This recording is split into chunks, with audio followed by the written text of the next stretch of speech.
You're listening to The Secrets of Star Trek, where we discuss the hidden layers and deeper meanings found in all of the Star Trek TV series, movies, and more. And today we're discussing the original series episode, The City on the Edge of Forever. I'm Dom Bettinelli, and joining me today on the panel are Father Jason Tyler. Hey, Father. Hello. And Jimmy Akin. Hey, Jimmy. Howdy, Dom. Folks, stick around to the end. We have more listener feedback. This is a very interesting question that a listener sent in, and I think you'll enjoy it. It raises an interesting question about Voyager. Be sure to share the podcast with your friends. Help us grow this community and reach more listeners. And I want to, before we get into today's episode, I just want to give a little programming note. We just, as we record this, found out that Strange New Worlds Season 3 is going to be dropping in mid-July of 2025, as you know, see this later, and July 17th, and they're going to drop 2 episodes on July 17th. Unfortunately, for the sake of our show, Jimmy and I are going to be in Italy for our pilgrimage, our Jimmy Akin's Mysterious World pilgrimage that we're going to be on. So we're not going to be available to record episodes until we get back. So what we're planning on doing is August 4th, August 11th, maybe August 18th. We're going to double up. We'll get 2 episodes per week, so we can catch up to Strange New Worlds and make sure that we're as timely as possible, and you can get our discussion, our take on those episodes as soon as we can get those out. I'm personally annoyed because I want to watch Strange New Worlds as soon as it comes out. I'm not sure I'll be able to watch it in Italy. I'm not sure how Paramount Plus and VPNs and all those things work, but I'm enough of a Trek fan that I'm going to want to get a hold of that as soon as possible. So that's what's going to happen. So without further ado, then we're going to move on to talk about City on the Edge of Forever, which means it's time for me to ask for Jimmy for his recap. This week, the Enterprise rocks up to an unknown planet. They've been attracted by ripples in time that are somehow causing ripples in space and thus turbulence.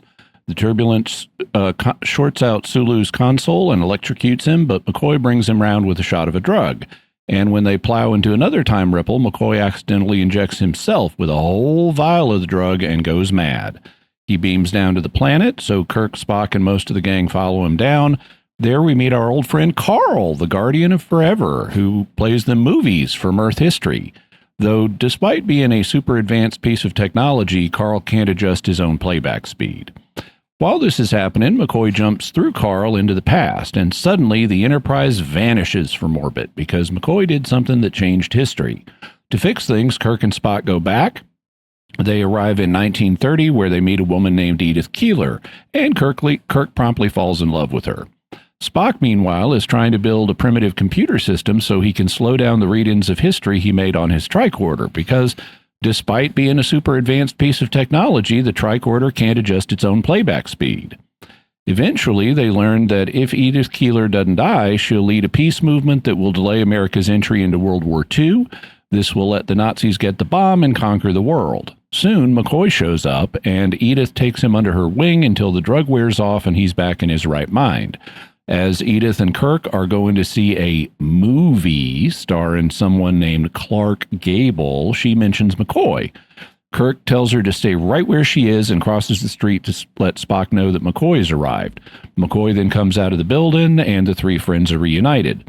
Seeing this, Edith starts to cross the street to get to him. McCoy sees that she's about to be hit by a car and rushes to help her, but Kirk blocks him and allows her to die. Afterward, Carl tells everyone that many such voyages into history are possible, but now that the Enterprise is back, Kirk just says, "Let's get the hell out of here." The end. Thank you very much. Father, what'd you think of this one? Overall, a great episode.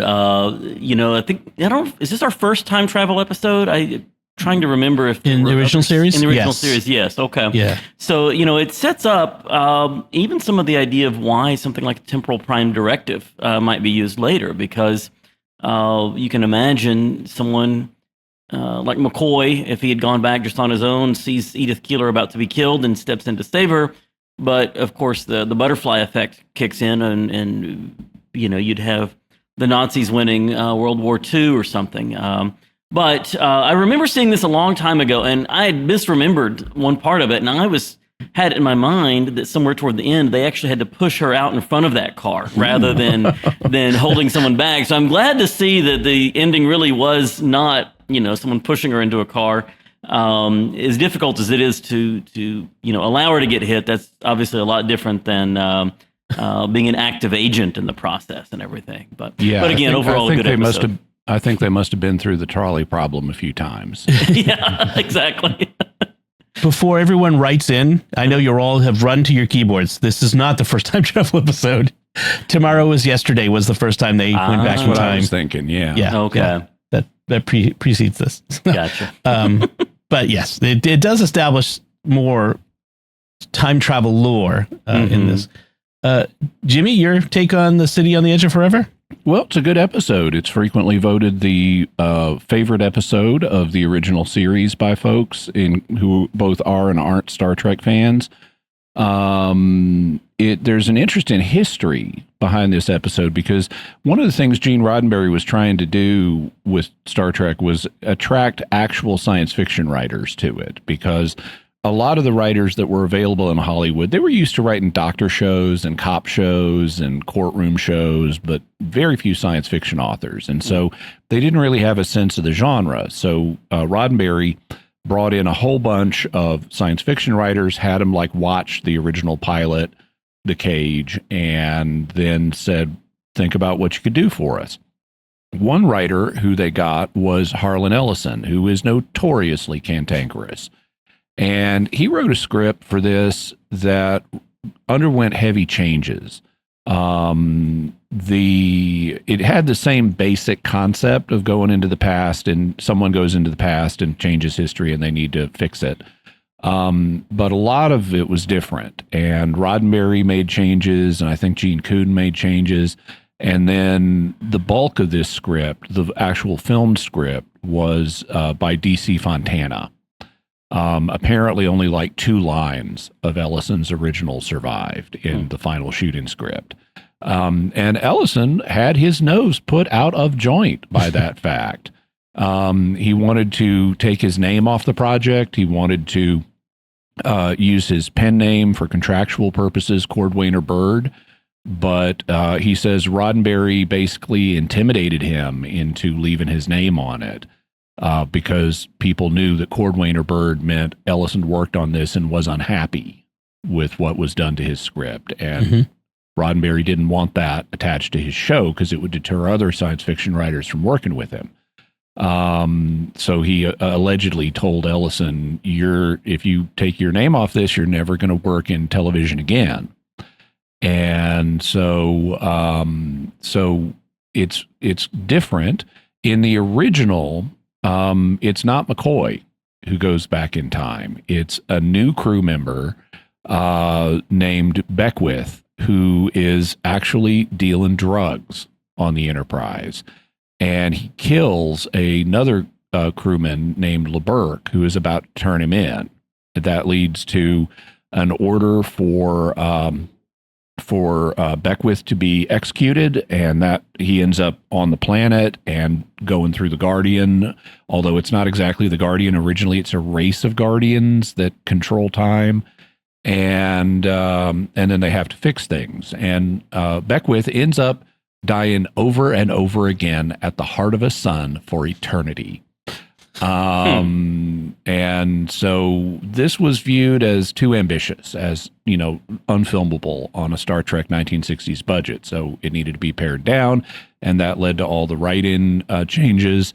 Gene Roddenberry would later attempt in public to justify the changes by saying that, he had Ellison send in an unusable script. He had Scotty dealing drugs, and actually Scotty was not even in Ellison's original script.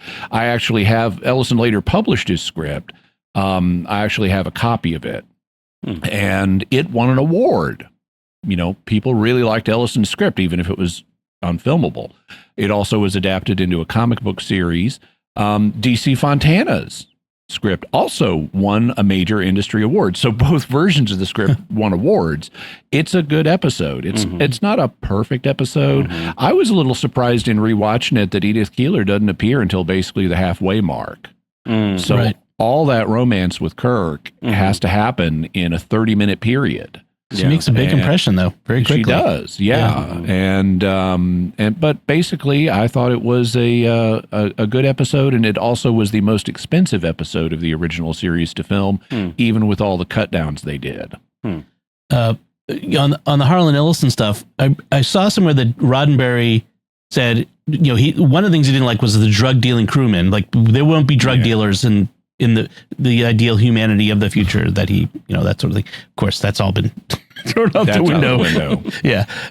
The other thing I really liked was the author Robert Bloch, who wrote Psycho, described Ellison as the only living organism I know whose natural habitat is hot water. Because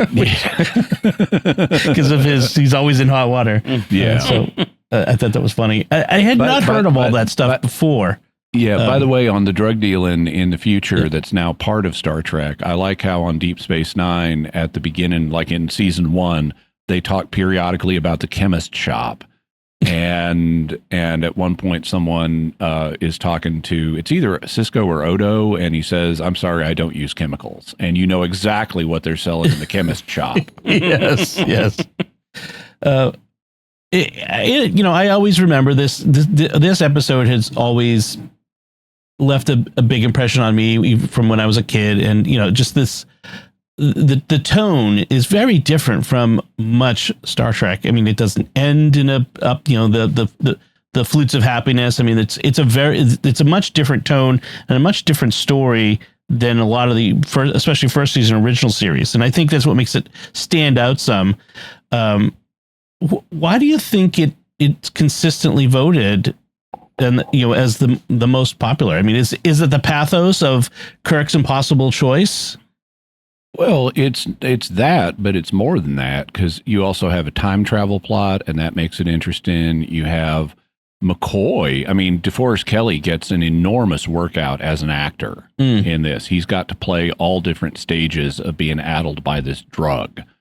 And it's not just him constantly running around shouting murderers, assassins. He's doing that, but he's also coming off the drug, and he's before he's on the drug. And you have Edith Keeler. You have this change, not just a time travel plot, but a change in history plot.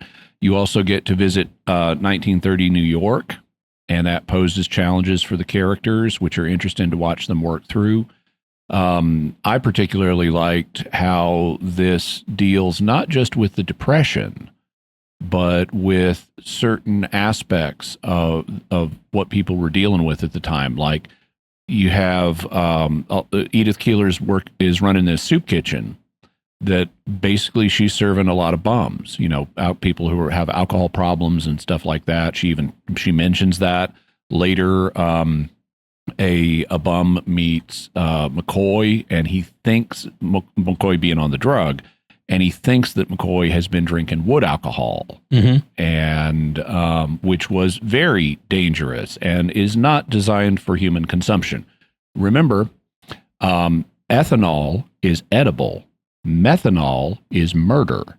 Humans cannot digest methanol, and it will make you go blind and kill you. Unless you're Iron Mike. Well, as I was going to just mention, we covered that in episodes 257 and 258 of Jimmy Akin's Mysterious World, where we told the amazing story of Iron Mike Malloy and the Murder Trust, which is also set in 1930s New York. Which has got to be made into a movie someday. Yeah. It is a great story. A dark comedy. Yeah. Yes. Yes. But I think there were a lot of elements that contributed to why this is such a favorite episode of folks. And Joan Collins does a fantastic job. She's not just another pretty face, guest star. I think she does a really good job of carrying Edith Keeler, the weight of what she's doing, and she's believable. I mean, she kind of has echoes of not Doris Day. Dorothy Day, right? Is that, am I getting that right? Yeah, sure. Yeah, that makes sense. The social worker and the with the downtrodden, promoting peace. What I find interesting is the moral conundrum at the heart of this. Not just do I save her or not, but the solution to saving the future is to stop her from promoting peace. That's an interesting commentary that Roddenberry and Kuhn and DC Fontana are making in this script, is especially in the midst of the Vietnam War, which was going on at the time, was that, the peace movement that Edith Keeler would have promoted to stop America from going into World War II would have actually resulted in a worse result than what actually happened. I thought that was an interesting, complex concept. That's one of the differences between Star Trek in the 1960s and Star Trek now. Mm-hmm. In the 1960s, there was a certain realism about the need for the use of violence in some situations, that it would be justified. It comes up in other episodes too. In this episode, Kirk and Spock even talk about it, and they say, like, she was right, peace was the way, but she was right at the wrong time. Yeah. Mm-hmm. And so there's that element of realism. I mean, Roddenberry had fought in World War II, and a lot of other writers and such at the time had done so as well. So there was a recognition that sometimes you have to use lethal force, sometimes you have to go to war. Mm-hmm. I find an interest in, whereas today on Star Trek, you may have a war-based episode or even a series like Deep Space Nine, but there's a lot less realism in a lot of modern Star Trek or later Star Trek about the need to go to war at times. I find an interesting parallel in what's happening with the Catholic Church, because there is a historic recognition of just war teaching in the church, and it's even in the Catechism of the Catholic Church. But when you actually listen to church leaders, they have a lot of war is never justified, it's always a failure, etc. language. And I can only interpret that as they're wanting to avoid war. And so they, like, even though they have a recognition on the books of the principles that it's sometimes justified, they use all their rhetoric to try to stop it.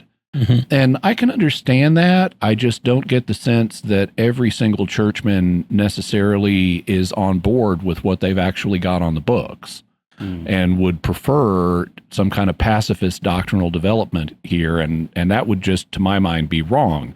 Because look at World War II. If the Allies had not fought against the Axis, Germany would be ruling the world, and that would be worse for human rights than the situation we have now. Right. So I think there are justified wars, and I think the church needs to recognize that and not let the peace rhetoric go too far and let one's judgment on this matter get distorted. Right. Sometimes it feels like the rhetoric, this is supposed to be a subtext of, of course, there's always an exception, but they don't actually say that, and they decide they go to the extreme rhetoric version. And I can even understand why they don't want to mention that there are exceptions, because as soon as you mention, and there's an exception to this, everyone's attention is going to focus on, and this is the exception when it may not be. Yeah. Right. I mean, one of the criteria of the just war theory is that you've exhausted all peaceful attempts to resolve the situation, or I'm not getting the wording exactly right, probably from the Catechism, that you've tried the diplomatic means, but and that's not worked. And so some of the rhetoric that's super strong, that almost sounds pacifist, is in some ways probably part of pushing nation states to make sure they've exhausted all the peaceful potential remedies.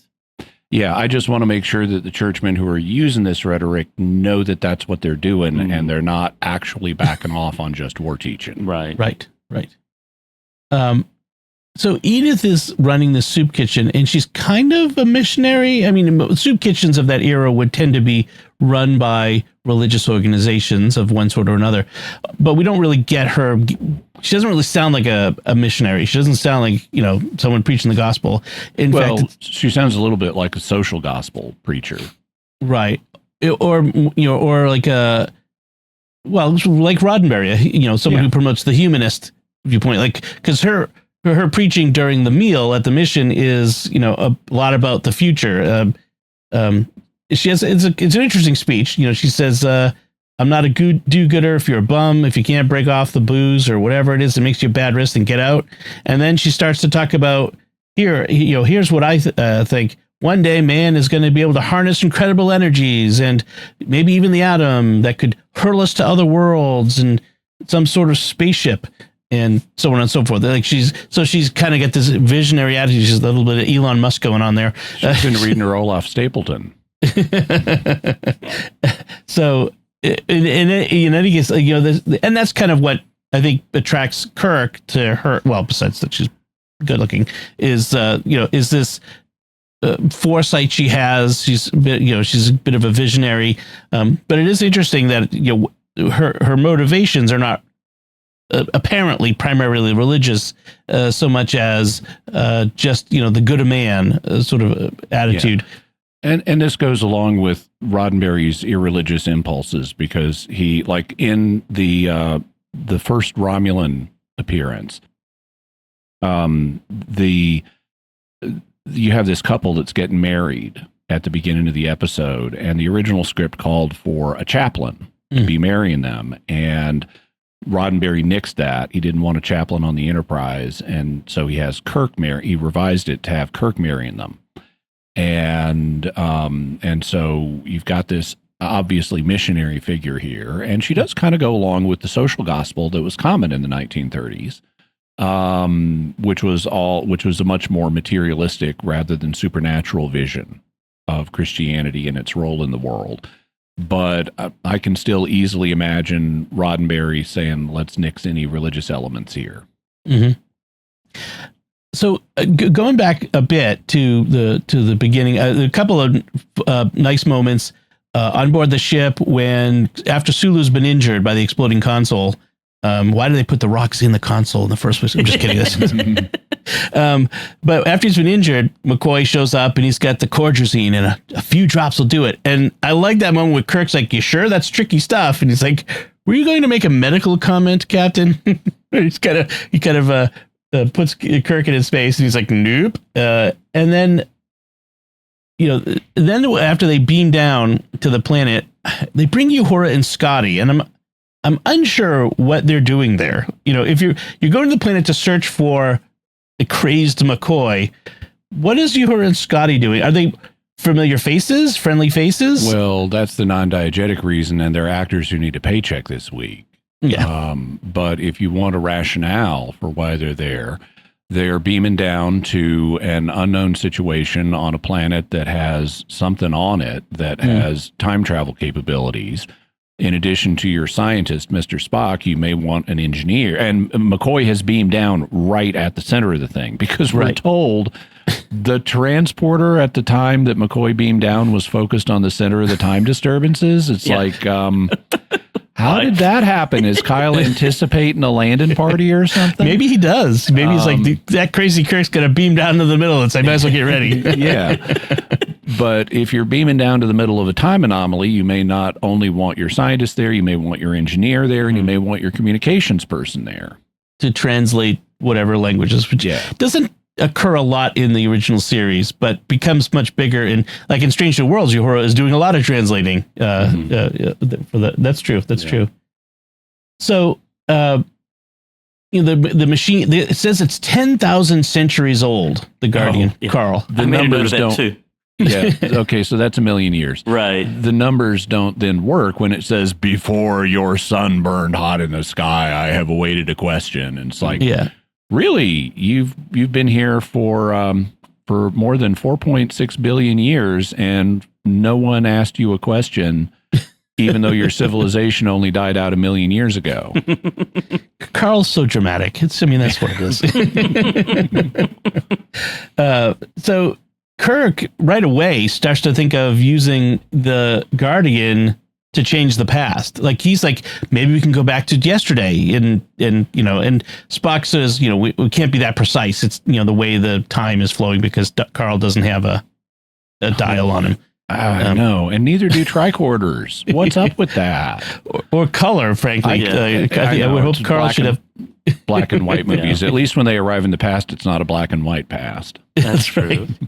The other thing of that is Kirk talks about wanting to go back in time to prevent McCoy's accident. What we see happening is the drug wears off in a couple of days. All they had to do was capture him and get him back to the ship and, keep him from hurting himself or anyone else. And things looked like they would have been all right. I mean, he hadn't really done anything by that point, right? I mean, right. I think they were unsure of the results. Would he just wear off? It was sort of unprecedented, that amount of drug. So I can kind of get that, but you're right. Or we could just, observe and make sure he's okay. And then maybe if it does, kill him, we can go back and fix it or whatever. But yeah. I also once they capture McCoy, how is it he escapes? They had so many red shirt security guys down there. What were they doing that he is able to sneak past them? Channeling that was their whole job stormtroopers. to be down there, was to watch him, wasn't it? They're we got to be careful. One of us might die trying to capture him, that was kind of funny. They're kind of doing the dodge. He's just a doctor. He's not like a ninja. You jump on him. So once McCoy gets through, Kirk and Spock have decided we're going to try to follow him. And he turns to Uhura and Scotty and says, if we don't come back, you guys should try to do this too. Yeah. I like how as after the Enterprise vanishes, Uhura is talking to Kirk and she says, "Captain, I'm frightened." Yeah. And that's a really nice moment there. Sure. It's very real. Yeah. Scotty says, "Good luck." And Uhura says, "Happiness at least," which I think is an interesting foreshadowing. You may not be coming back, but I hope you're happy. Yeah. Right. So we end up in New York in 1930. Kirk says right away, if they can't disguise Spock, they'll find a way of explaining him. And Spock says, that should prove interesting, which that was a nice, funny moment. And then Kirk, when they come out of the alley, Kirk has a habit of running in front of cars. He does it in The Search for Whales. He does it here. And it's interesting that when it happens in San Francisco in 1986, he doesn't sort of recall, he doesn't have this... have any Edith Keeler never comes up again in any other time travel. When he goes back to get the whales, he encounters Jillian. He's running around San Francisco. For him, 1986, 1930, it's all basically the same time period to him from being so far in the future. Looking back, I kind of they should have had a line, something to recall this episode. I just felt like it's missing. I mean, I never realized it was missing before, I guess. So maybe it wasn't really missing. But watching this now, yeah, it is kind of missing. Yeah, on the other hand, Search for Whales is a movie meant to appeal to a popular movie-going audience, and they may not all remember City on the Edge of Forever, but I think it could still be, I could still see including it as a counterpoint. Like if Spock went to Kirk and noticed Kirk's interest in Jillian and said, "Captain, you remember the last time something like this happened and what we had to do. Let's not do that again. This may not go as smoothly as we're hoping." Mm-hmm. I wonder if it ended up in the novelization. I probably read the novelization, but I don't remember now, 30, 40 years later. And of course, that raises another question I just thought of is, rather than letting Edith Keeler get hit by the car, they could have just taken her back to the 23rd century with them, and then she would not have been able to lead the peace movement and do everything else that happened. Right. Although that might have caused other problems that would be unknown to them, though. Sure. Right. If she's supposed to die, although she died because of them, she crossed that street because of them. So how did she die originally? Or depending on your theory of time travel, I guess. This is one of several time travel problems with this episode, which kind of fly under the radar because of how interesting it is. But like Spock on his tricorder he was originally in, the 23rd century talking to Carl. Carl's playing him home movies and Spock is recording them on his phone. And so what he should have recorded is everything up to McCoy's arrival, the way it originally happened, and then McCoy doing something that results in Edith Keeler living. And he even says there should be images on here of what McCoy did. And then what changed after McCoy made the change for a brief moment at the high recording speed until the portal shuts down, because it shuts down really quick after McCoy goes through. If it shut off the instant that McCoy went through and made a change, then there wouldn't be anything after that that Spock recorded. Yet he has newspapers, images of newspapers on there about the Nazis winning the war. So we have to assume that that the portal didn't shut down immediately upon McCoy making the change. It just shut down quickly. But then if that's the case, how does he also have a newspaper on there announcing Edith Keeler's death, which was the thing that McCoy changed? He's got two conflicting sets of data. Now, they could have explained this by saying he did an initial tape-in and then he did a second tape-in when McCoy leaped through, but they don't make that clear. Yeah. And that was sort of how I headcanoned the whole thing, was imagining that there were sort of two recordings at play here. But like Carl showed him more, you know. Yeah.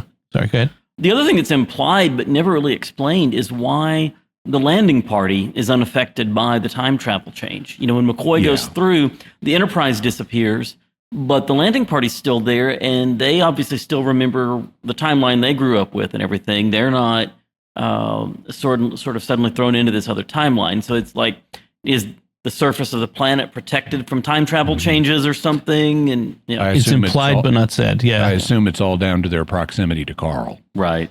I think in later stories that cover this, like in Lower Decks, they actually say that there's a time bubble around the Guardian of Forever that is stable, that one doesn't change. But I don't. But it's not said here. It's just implied. Yeah. I had to say, this the scene where Kirk and Spock are in the mission the first time they're in there and they're getting their free lunch, and there's an old man that walks between them. And he's got a big floppy hat and a big gray beard. I'm like, is that Jimmy's granddad?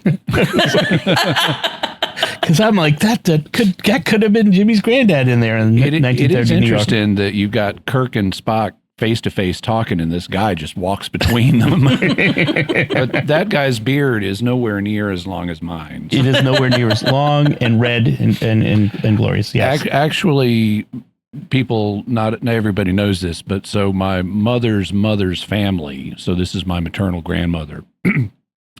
Her family were the Beards. And so what that means is, yes, Jimmy Akin is 1/4 beard. So we always know it's the beard makes the show. That's your second foremothers family? My first foremothers family. First foremothers, gotcha. They're Kirk and Spock are there for, I think, a month. They say they got there like a month ahead of time, and Spock's been trying to make a mnemonic circuit from. Wait. Before we go further into the episode, okay, you mentioned the scene about where they're talking about how are we going to explain Spock. Oh, sure. And for a lot of the episode, he wears they steal clothes. Yeah. Which is like that scene in Carbon Creek that we talked about a few weeks ago. Yep. But Kirk wears a knitted cap. Spock does, yeah. Spock does. Wears a knitted cap to cover the tops of his ears.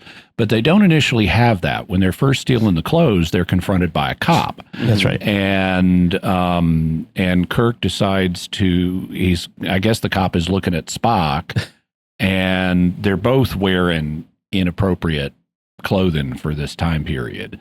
It's not quite the pajamas that Next Gen era looks like, but it's close. And neither one of them are wearing neckties, which has actually been, I've actually heard it suggested that Star Trek may have played a role in the diminution of neckties because you saw people in a professional setting who were not wearing them. Right. Interesting. Which is fine with me. I'm not in favor of death nooses anyway. But I mean, bolo ties are okay, and cravats are okay. But if I wear either, no one can see it. Exactly. So I don't bother. But the cop is looking at Spock, and Kirk feels the need to explain, and he says, "Well, my friend is obviously Chinese." And it's like, okay, well, not exactly given the makeup he's in, but I guess that's okay. And then he explains the ears, and Kirk, he's a little too green to be Chinese. Yes. But then Kirk needs to explain the ears, and Spock helpfully says, perhaps the accident I suffered. And so, yes, my friend as a child got his head caught in a mechanical rice picker. And there was an American missionary surgeon there who did plastic surgeon reconstructive surgery. And this was come up with by DC Fontana, and I think it's hilarious. And Harlan Ellison hated this. It is a great explanation. So later on, like I said, they were there. They've been there for close to a month. Spock's been trying to build a computer to augment the tricorder, and he gets very. I've never seen him look so annoyed when Kirk kind of tells him, like, I've got vegetables and fruit in here for you. I got a roll and some salami for me. I have no platinum. Spock asked for a block of platinum, 4 or 5 pounds. Sure, yeah, no problem. We'll go steal some catalytic converters. Actually, that would be what they would do today.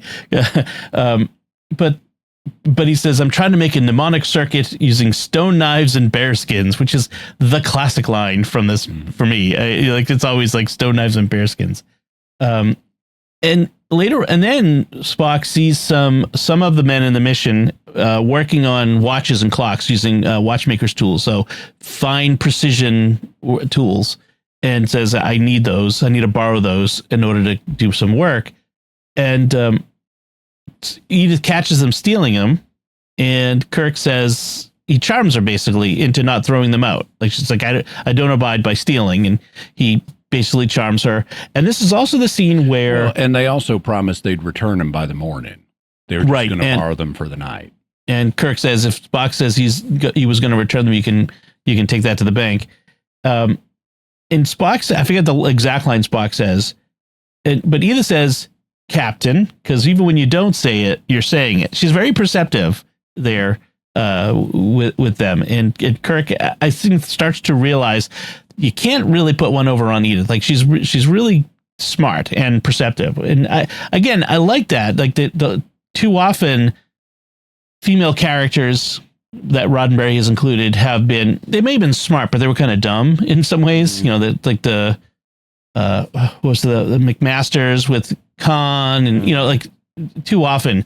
But Edith is none of those things, and she really kind of stands out. She's got agency, and she's also written by DC Fontana, right? And Roddenberry apparently didn't get his claws into her, so that was good. I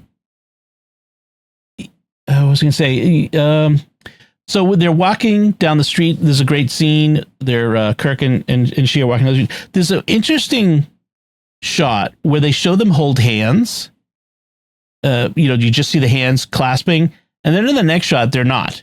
I felt like the director decided I need to put that in there to kind of imply that their relationship is moving ahead or something.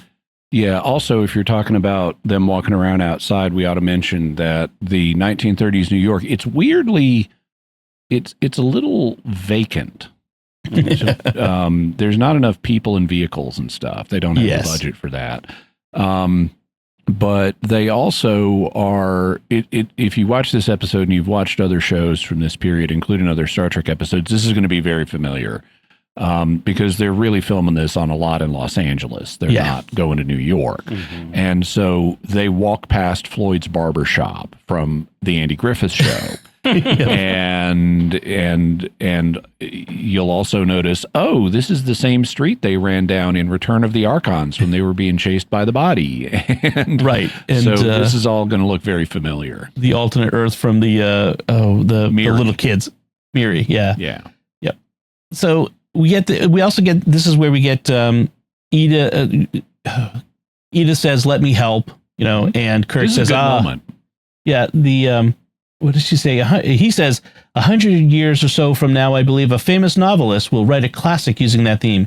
He'll recommend those 3 words even over I love you. And I'm like, 100 years from 1930? That should be written right about now. Yeah, but he said that author lived on the far left star on Orion's belt, so we won't know about it. And that star, by the way, is Al-Nitak. It's not Mintaka? Nope. Oh. It's Al-Nitak.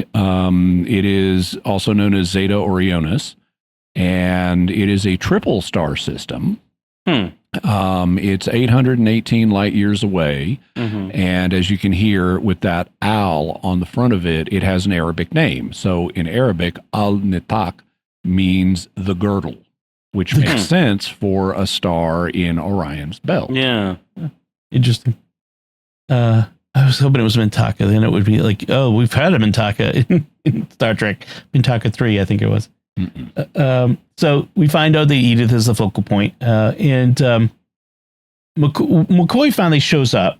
So after we know that she's the focal point, Kirk starts to realize she's, she either dies or lives, and we're not sure which is the one that needs to happen at first. And that's a good 2-stage reveal of what's coming. She's either going to die or going to live. We don't know which it is. She may have to die, and that creates tension. And then later it's, yep, she's definitely going to die. Yep. Yeah. And so crazy McCoy shows up and encounters the bum in the alley who had just stolen a bottle of milk. I thought that was funny. Apparently his name in the script is Rodent. Rodent? Yeah. Okay. So Rodent, McCoy says, don't run, I won't kill you. Does not have the non-threatening tone I think he intended. Don't run, I won't kill you. And he initially perceives Rodent as someone who's on the run from the killers and assassins like he is. Yes. And so his first impulse is to try to make a friend of Rodent. And then when that doesn't exactly work, he begins to be convinced that Rodent must be one of them. His paranoia is kicking in about Rodent, and he said he's looking at Rodent. He's standing right up close to him, and he grabs the back of Rodent's head as he's staring him in the face and is feeling the back of his head. And he says, biped, small, good cranial development, no doubt considerable human ancestry.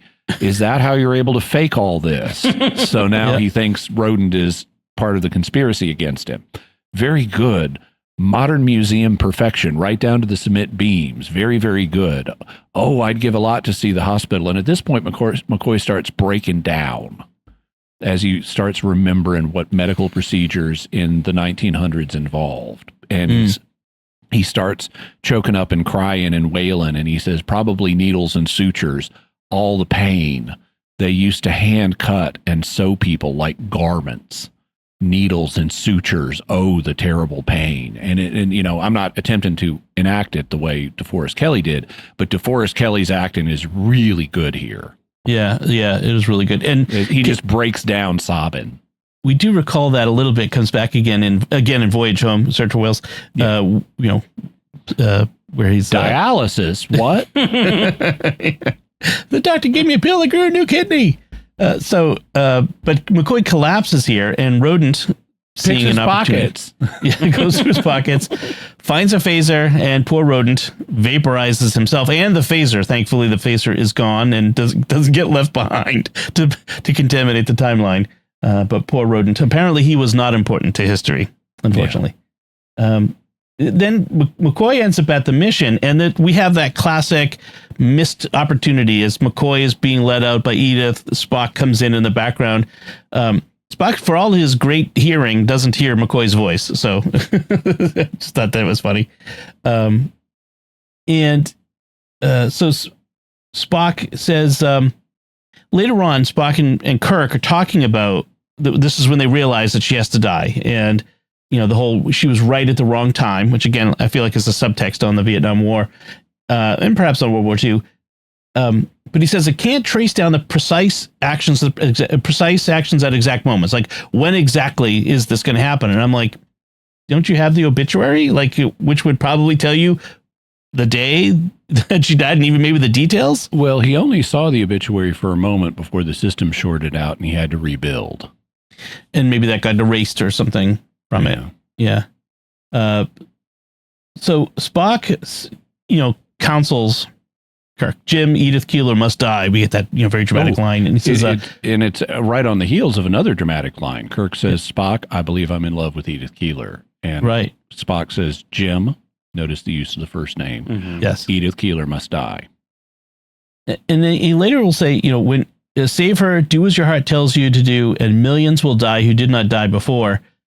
There's another line. Yeah. They all died. It's just at different times. Yeah. They had better lives. Yeah.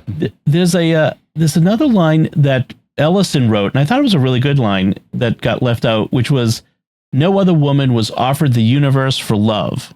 And that when he was talking about saving her at the expense of the rest of the universe. Yeah, that's actually a reflection of an aspect in one of the drafts where Kirk does not save her, and where Kirk allows her to live, and Spock has to be the one to allow her to die. Mm-hmm. And so it would make sense in that one for Spock to point out to Kirk, you offered her the universe for love. Right. Also in that draft, they had Spock and Kirk in very out of character. Ellison had them in very out of character fighting and conflict. Well, they're not so much alternate drafts. It's just other people jumped back and forth through Carl to change history, producing these different versions of City on the Edge of Forever. There you go. So when Edith dies, Kirk initially goes, his instinct is to go and stops. Spock yells no to him. Jim, no, or Captain, no. Kirk then turns and grabs McCoy, who says to Kirk, "Do you know what you just did?" And it's Spock who replies, "He knows exactly what he did, Doctor." Or actually, the line is, "He knows, Doctor. He knows." Right.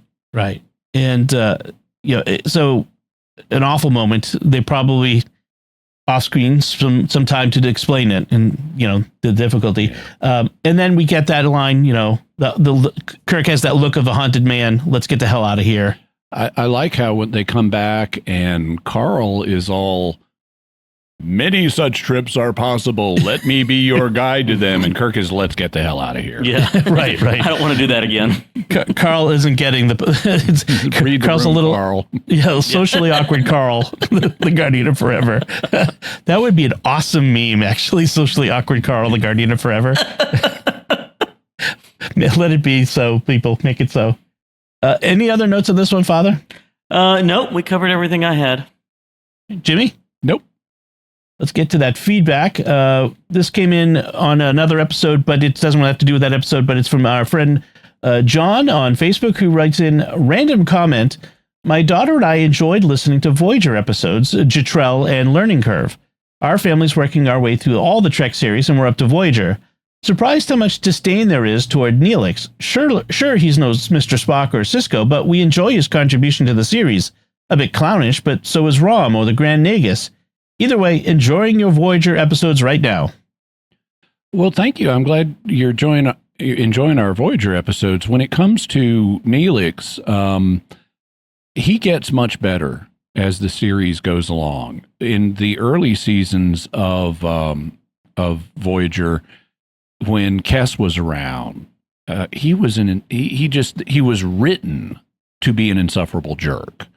They thought it was comedy, but it made him look like a jerk. And so I think Kes brings out the worst in him via the writers. And once Kes leaves, Neelix becomes a much better character. So my impression is that Neelix is an okay character. And I wouldn't heap disdain on him. I'm just, as speaking for myself, as we go through the early Voyager episodes, there's more bad write-in for Neelix to complain about. And it's the write-in and not so much the character himself that is, or much less the actor, that is the source of the concern. Because he becomes a much better character. And I would have even had him go all the way to the Alpha Quadrant with him. Yeah. And, as far as Rom and the Nagus go, Rom also goes on a journey to become less clownish and becomes, and he's not in every episode of DS9, and certainly neither is the Negus. Yeah. So it's different, and I agree with you on Neelix's evolution. He becomes better, and I think they learned their lesson with Dr. Phlox. Dr. Phlox can be kind of clownish at times, but much less annoying about it. Most of the time. Every character can be annoying at times. There is that Night in Sick Bay episode. That's coming. By the way, it's coming soon. All right. But thank you, John, for the feedback and for watching and listening to our episodes.